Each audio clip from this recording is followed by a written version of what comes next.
السلام علیکم ورحمۃ اللہ وبرکاتہ۔ سب سے پہلے ہم اپنے نبی آخری الزماں پہ درود و شریف پڑھتے ہیں۔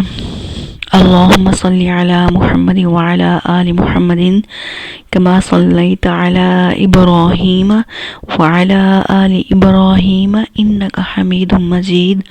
اللہم بارک علی محمد وعلی آل محمد کما بارکت علی ابراہیم وعلی آل ابراہیم انک حمید مجید۔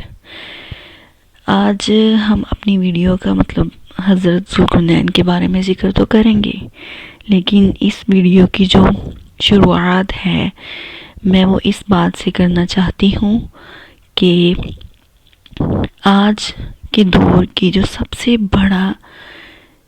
بڑی برائی اور جو طریق پہلو ہے وہ ہے بے حیائی اور فحاشی۔ ہم اس برائی میں اس قدر گر چکے ہیں کہ ہم کوئی گناہ کرتے ہیں لیکن ہمیں اس کا احساس تک نہیں ہوتا کہ ہم یہ گناہ کر رہے ہیں۔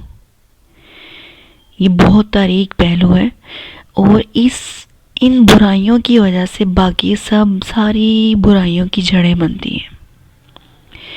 اگر آپ میں حیا نہیں ہے نا تو آپ کچھ بھی کر سکتے ہو، کچھ بھی، کسی کی انسلٹ کر سکتے ہو، کسی کو کچھ بھی کہہ سکتے ہو، آپ اپنا کھول کے رکھ سکتے ہو، اپنا آپ جو بات نہیں کرنے والی وہ کر سکتے ہو۔ اگر آپ میں حیا نہیں ہے تو آپ کسی کی عزت نہیں کر سکو گے، آپ کسی کا احترام نہیں کر سکو گے، آپ کسی چھوٹے پہ شفقت نہیں کر سکو گے، آپ کسی کی دل آزاری کرنے سے باز نہیں آ سکو گے اگر آپ میں حیا نہیں ہے۔ آگے ہم اس ٹاپک پہ بعد میں میں پوری تفصیل کے ساتھ اس حیا کے بارے میں بات کروں گی انشاءاللہ عز و جل۔ خدا را ہمیں اپنے بچوں کو ان کی اچھی تربیت اور ان پہ غور و فکر کرنے کی توفیق دیجیے گا۔ میں بھی ان میں شامل ہوں، یا اللہ مجھے بھی اپنے بچے کی اچھی تربیت کرنے کی توفیق دے دے، آمین۔ اللہ کی توفیق کے بغیر کچھ بھی ناممکن ہے۔ اگر اللہ کی توفیق نہیں ہے نا تو ہم جائے نماز پہ کھڑے بھی نہیں ہو سکتے۔ یہاں پہ اب ہم حضرت ذوالقرنین کے دوسرے سفر کے بارے میں بات کریں گے۔ پچھلی ویڈیو میں ہم ان کے پہلے سفر کے بارے میں بات کر چکے ہیں۔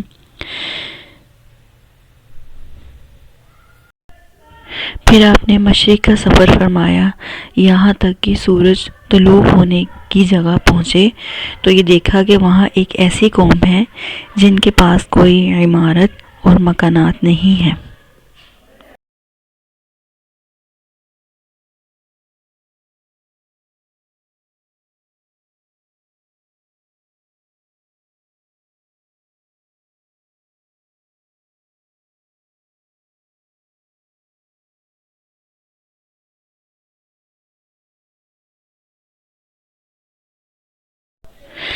ان لوگوں کا یہی حال تھا کہ سورج طلوع ہونے کے وقت یہ لوگ زمین کی غاروں میں چھپ جاتے تھے اور سورج ڈھل جانے کے بعد غاروں سے نکل کر اپنی روزی کی تلاش میں لگ جاتے تھے۔ یہ لوگ منسک کہلاتے تھے۔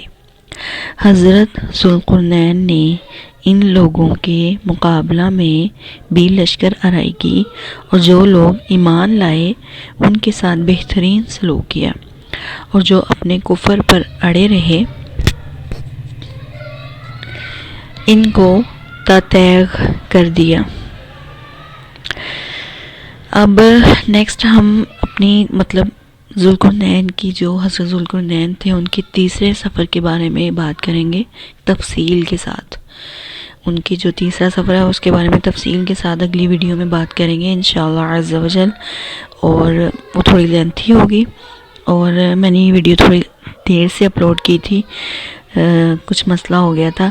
انشاءاللہ عز و جل اگلی ویڈیو جلدی میں اپلوڈ کروں گی، اور اس دعا کے ساتھ کہ اللہ تعالی ہمیں صراط المستقیم پہ چلنے والا بننے کی توفیق عطا فرما دے، اور اپنے بچوں کی اچھی تربیت کرنے کی توفیق عطا فرما دیجیے گا، اور اپنی اللہ کی توفیق کی دعا کرنی چاہیے کہ اللہ تعالی ہمیں توفیق دے رکھے اچھے نیک عمل کرنے کی، اس کے بغیر ناممکن ہے۔ ہمارے دلوں میں زنگ لگ چکے ہیں جن کو کھرچنا ہے، جن کو اتارنا ہے۔ انشاءاللہ ہم ضرور کریں گے، انشاءاللہ عز و جل اللہ کے حکم سے ہم کامیاب ہوں گے انشاءاللہ۔